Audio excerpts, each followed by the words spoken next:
GC Conversations, a show where each week we talk all things Millersville and Baldwin County.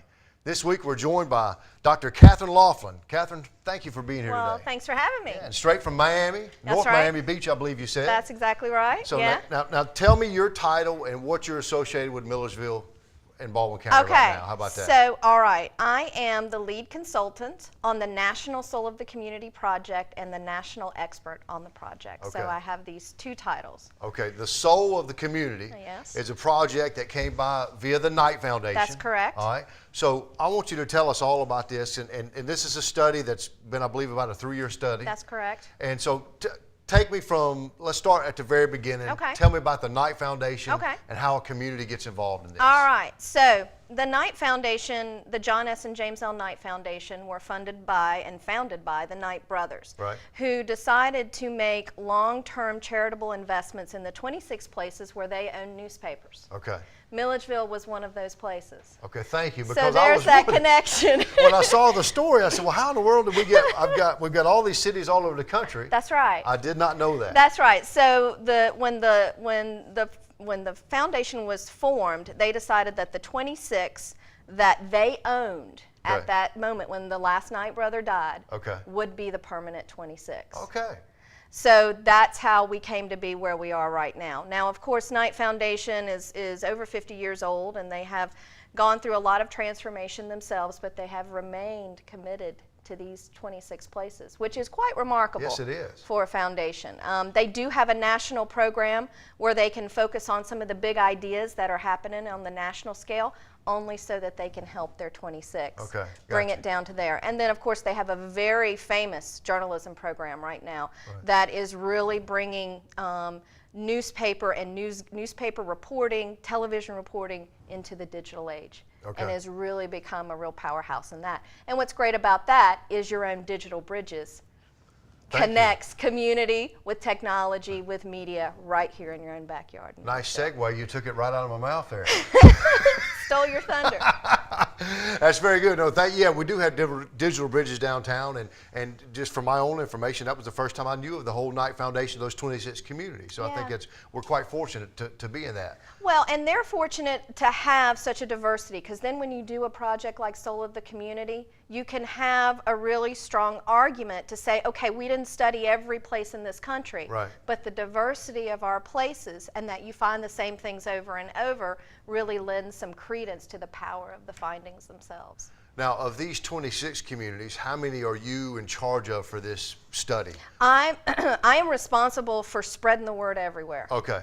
So you probably have visited all of 26 communities. Almost. Today, by this evening, I will be in St. Paul. Okay, right. So I'm on Minnesota. The move. Yep. Okay, all right. All right. So you've had a chance to meet some great people, see some fascinating things and all that. I'm sure it's been quite an experience for yourself. Yeah, absolutely. Yeah. It's been really something to go across the country and see communities who are all living through the same economic problems and the different ways that they're reacting within their community and towards their community as a result. I think in some places we've seen families who can no longer afford to go on vacation and have had to rediscover their place and have fallen back in love with their place. And if there's one thing that came out of the economy that was a good thing, it's that place has been rediscovered, and that maybe we don't have to go through TSA and the kids crying and you have to get the teddy bear taken away to run through the x-ray and explain all that and get all that stuff happen and pay the high prices and get squished on a plane. When you have some awesome stuff right in your own backyard. And I think that's one of the messages that Soul is bringing back to the community. So it's a good news message as well. You know, the staycation that you're talking about, I agree with that. Being fairly new to this community, you know, I see all the same things, you know, a river, a lake, colleges, all these cultural opportunities. It's just incredible. But I do think sometimes it takes that to say, you know what, we do have a good place here, regardless of where you live. That's right. I remember visiting my college roommate who lived in D.C. and we would go, and I'd go into D.C. and I'd come back and I'd, you know, oh, this is great. And he goes, it's no big deal. I live here my whole life. So I think it's natural you take those things for granted when it's in your own backyard. That's right. But our backyard's pretty good. That's right. And I think that what we saw through this study is that the more that we can help people fall in love with their place and feel attached to the place, the better the place does.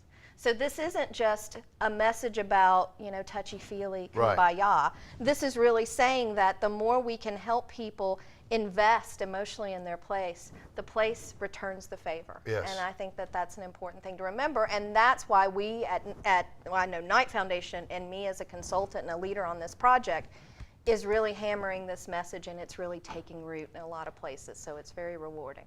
Now, we're going to come back and I'm going to talk about the emotional attachment. I think that's a great word, and loyalty and attitude towards your community. But tell me how you how do you figure out all this information? How did all this start, okay? So at some point, somebody calls you on the phone and says, hey, we want you to come to Milledgeville and look at this place. No, Okay. nothing like that at all. Right. It was actually the Gallup organization, who was the polling organization that conducted this project, had been looking at this issue of employee engagement to the workplace, Okay. and trying to figure out if people are invested in their jobs, does the company do better? Okay. Found out, it does. Makes a big Shocker. difference.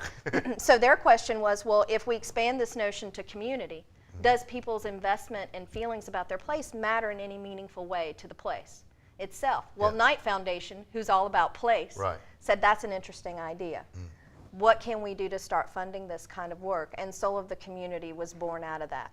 So, and I was part of that initial project team because I used to work for the foundation. Okay. Now I don't work for the foundation, but I know the 26 communities. Okay. Thanks to my academic background, thanks to North Carolina, Right. I understand research. Okay. And because I used to run nonprofit organizations, I understand how communities work. Right. So they needed somebody to kind of be the spokesperson and to lead the project from numbers to action. Right. And that's what I do.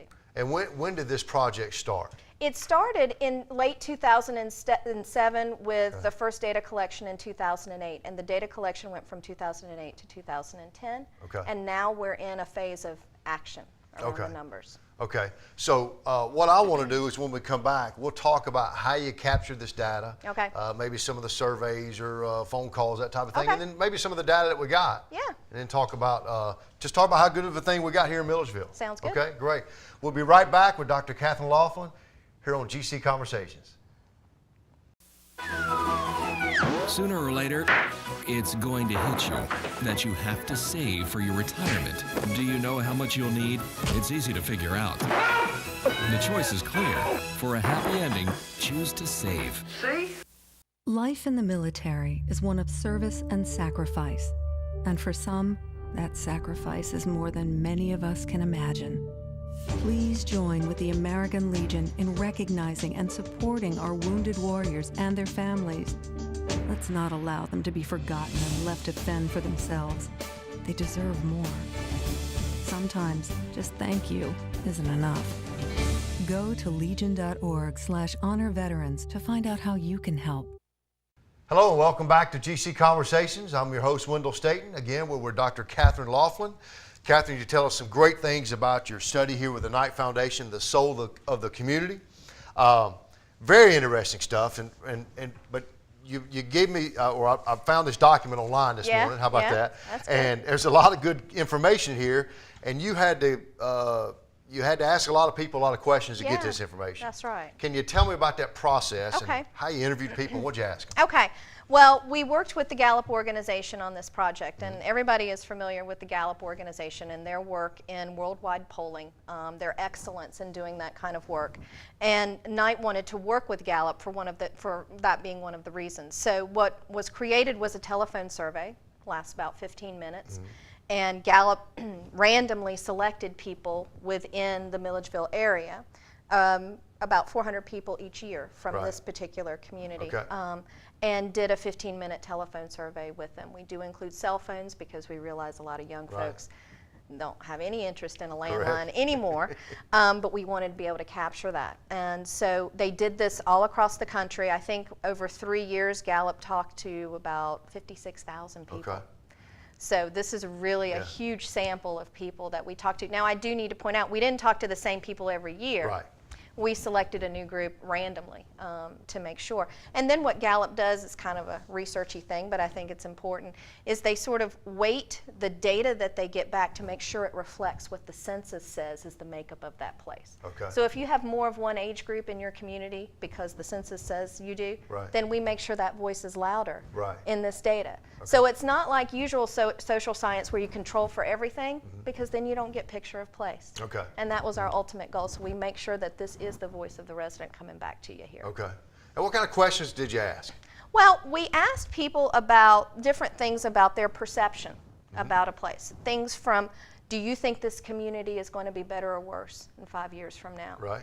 Are you satisfied living here? Would you recommend it as a place to live for others? Is it the perfect place for you? Right. Not the perfect place, right. but a perfect place for you.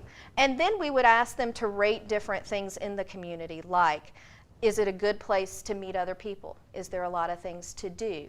Is it naturally beautiful? How are the playgrounds and trails? Is it open? Is it welcoming to young talent? Is it welcoming to older folks? Is it welcoming to new families? So you really, are you civically engaged? Do you feel safe walking 1 mile within your home? Right. I mean, a lot of different things. And then, of course, we collected some demographic information, like not only the usual about age and marital status and whether they lived in the city or beyond the city of Milledgeville, but things like, how long have you lived here? Right. Because one of the things about attachment is that it seems to change over time. And so being able to capture that was really important.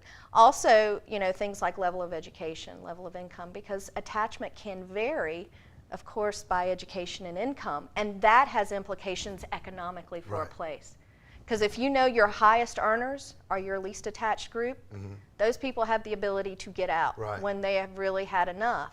And you need to be able to see those trends as a place so you can figure out how to reattach them. And the SOUL study also tells you how to do that too. So it's really a very good roadmap for communities to really get better on this. Now you're saying some very powerful words that I want to talk about that are really hitting me. I was in my hometown this weekend, which I have obviously great attachment to. Right.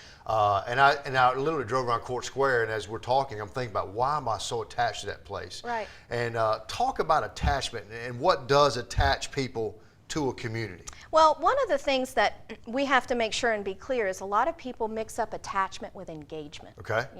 Are you civically active? That's not what attachment is really about. Attachment is about the things that drive your loyalty and passion for that place. And one of the ways I describe it for folks is when you invite people to visit you, what do you show off about your place? Okay. Because the things that you show off about your place is what attaches you there. Okay, yeah. And if you think of it in that way, all the scientific words, attachment, emotional investment, kind of goes away, because you can think of, some people say, I don't invite people to my place. I'd rather go to their place, which says something right there. Absolutely. But you bring people in and you show them, you take them out, you show them things, in this beautiful, the trees are changing now. Aren't people friendly here? You do that stuff. What you don't do is sit across the breakfast table from them with your newspaper and say, look at all these wanted ads. Our economy is doing great. Different things inspire loyalty and passion for place.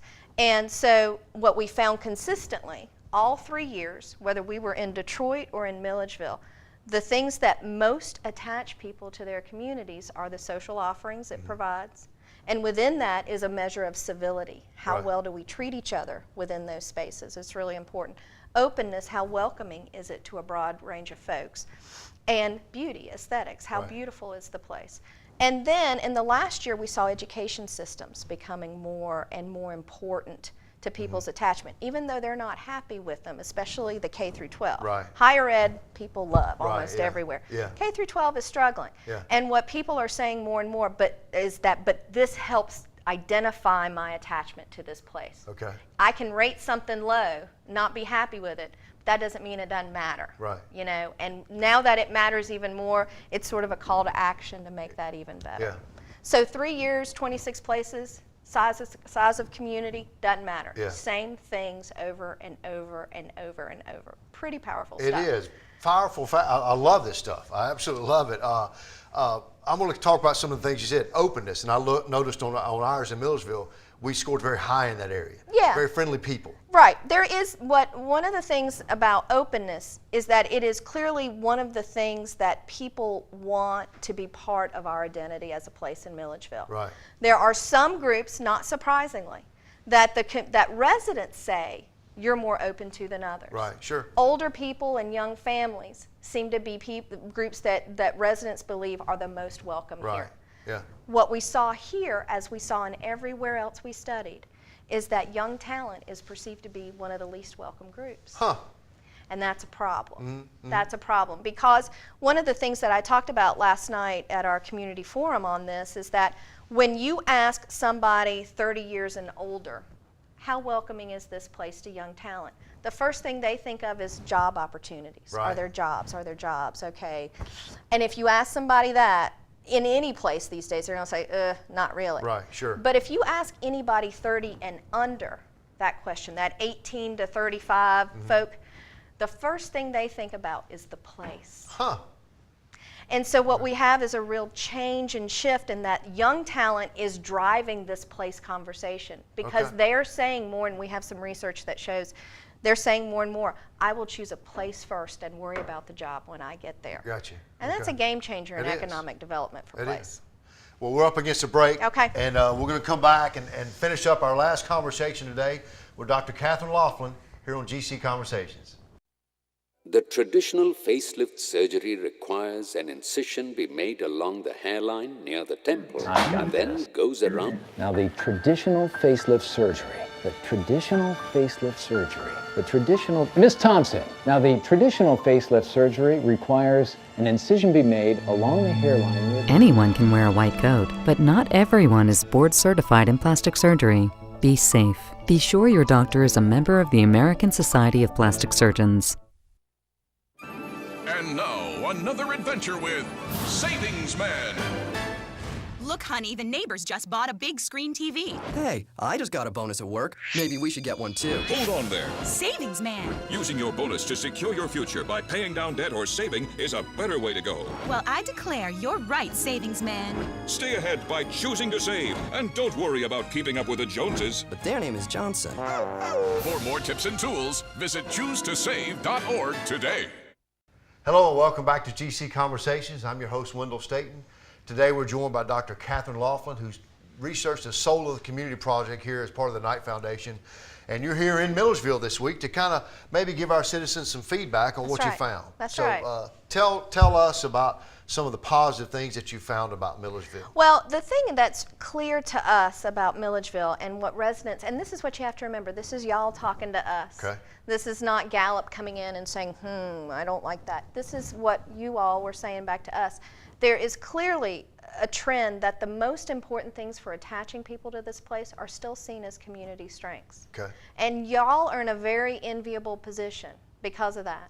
Social offerings, aesthetics, education, they're still seen as a strength in these communities. Even openness is getting better, and a lot of communities struggle with openness a great deal. So there's a lot of positive things going on right now that y'all can leverage. And I feel like no community is perfect. Mm-hmm. The economy has been a hard thing for everybody, and when everything gets hard on you, and I understand that here with some closings and some things happening, it has to affect the psyche. But in those moments, it seems that having a wonderful place to live in buffers that a little bit. Yeah. And so I guess one of my main messages to this particular community is make sure and hold these strengths high and appreciate them, because they matter for attachment. And attachment matters for economic rebuilding. Right. So don't dismiss the beauty of your place. Don't let your parks go down the hill. Don't start treating each other badly because you're upset about something that's happening for you, because all of those things weigh in to the identity of a place. And if you can continue to build that attachment through those drivers of social offerings, openness, and aesthetics, you will find that in turn people will spend more time here, they'll be more entrepreneurial here, and they'll be buying more homes here, and you'll start to see economic rebuilding happening.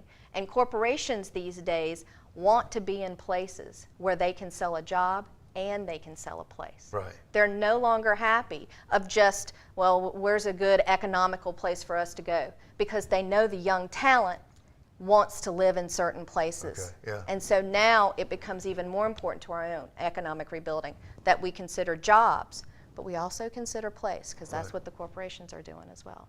Well, you know, you talk about aesthetics, and every time I bring visitors to town, the first thing they drive in and you're blown away by our downtown. Absolutely. It's gorgeous. Yeah. It's a movie set. And then you've got our university here, which is this picturesque front lawn. Right. We've got the historical aspect of downtown and GMC, and it's just, we do the aesthetically, openness, education. I think we're batting 1,000. Okay. Yeah, all right. And I'm pretty positive. Okay. Yeah, that's fine. You can be positive. But I do think it's interesting in that the culture of, like, used to, you went to a city, and I mean your job took you to the city. Right. What I hear you saying is the new trend is the city, and then I'll worry about my job once I get there. Talk about that as a dynamic, because that's very interesting. It's amazing. Yeah. It's amazing. You know, and we hear this, and nobody, it's hard sometimes when I give out that finding, because a lot of people who did not live that way, they lived in a place because that's where the job was. They stayed in the same job for a long time, and so the job was central. These days, I mean, think about how we live. We might have a job in one place, our kids go to school somewhere else, we worship somewhere else, we go watch basketball games somewhere else, we go work out somewhere else, we like that park in the other city. Right. We're just not that central anymore, number one. And young talent, when I always say young talent are more likely to choose a place first and worry about the jobs later, all the older people in the audience are like this, and all the young talent is going like this. And then I say, stop, don't listen to me, look around right now. And they were saying, you're going, yeah. So it's really an important thing, and because corporations have picked up on that trend, it's critical. And I've heard from, I do these conversations with young talent. I have a radio show on placemaking, and the last show we just talked to young talent to really get them to talk about this a little bit. And they would say things like, you know, I will choose a lesser job to live in a place I really want to live. Right. Yeah. Or I will just show up there and I'll figure it out. Yeah. And then the flip side of that is corporations who are recruiting the really high talent folks, you know, young talent that has a choice between two jobs that are kind of similar, then it becomes all about the place. Right. I get to live there or I have to live there. Game over. Yes. Absolutely game over. So I think, and young talent cares more, even more, as you can imagine, about social offerings, about aesthetics, about trails, and about openness. They want to live in a place where they think everybody feels comfortable in their own skin. It's critical to them. So we have to just deal with that. Whether we agree with it, whether as parents we think it's a good idea, it's not the question. It is the reality. Well, that's what you keep talking about young talent. I love the fact that our university, when our students come here, they absolutely fall in love with the place, and we want to keep those folks here starting those businesses. Because and so many of our businesses are led by this young talent. That's right. That's right. And one of the things we talk about a lot in places is brain drain. Right. How they come and get the great degree, and then they're out of here. And if you talk to kids, and I do, say, well, what's going on here? Why are you leaving? And they usually say 2 or 3 things. The first thing is, I didn't ever have to get to know this place. Right. My university was such a one-stop shop, I didn't really have to venture out far to get my needs met. So we probably need to rethink that. The loyalty and the passion that kids have for their school, we need to make sure it translates to place. The second thing you hear a lot from the kids is about the business side of this. You know, what I got a degree in, this is not what this town is known for. So that town and gown thing becomes crucial. How these organizations need to work better together to make sure that there is a pipeline.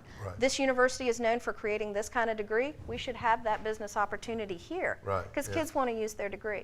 The third thing I hear is I got to hear for 4 years about how I had to be dealt with. I'm a college kid in their town. And the places where kids were able to stay or wanted to stay is they felt welcomed. People would say, I hope you decide, I mean personally would say, I hope you decide to stay here. We would love to have you. Instead of the messages all the time, oh, the college kids. So those messages really do matter.